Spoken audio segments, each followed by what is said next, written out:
Subscribe करें Avadhnama news.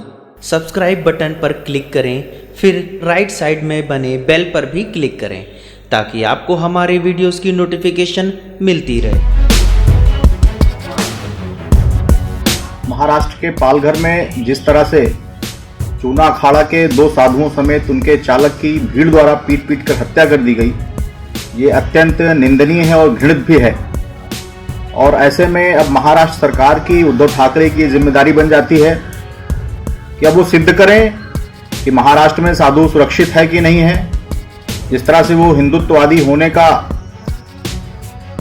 एक दावा करते हैं, तो अब उनको सिद्ध करने का अवसर आ गया है कि वो सच में हिंदुत्ववादी हैं, साधुओं की रक्षा करने में सक्षम है, या केवल राजनीति करने का स्वांग करते हैं, हिंदुत्ववादी होने का स्वांग करते हैं।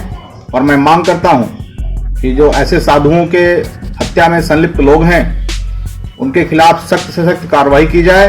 अन्यथा की स्थिति में पूरे भारत का संत समाज जो बहुत ही आक्रोशित है इस घटना के बाद से, वो पूरी तरह से आंदोलित हो जाएगा और हिंदू जनमानस के आक्रोश का सामना उद्धव ठाकरे को, महाराष्ट्र सरकार को करना पड़ेगा।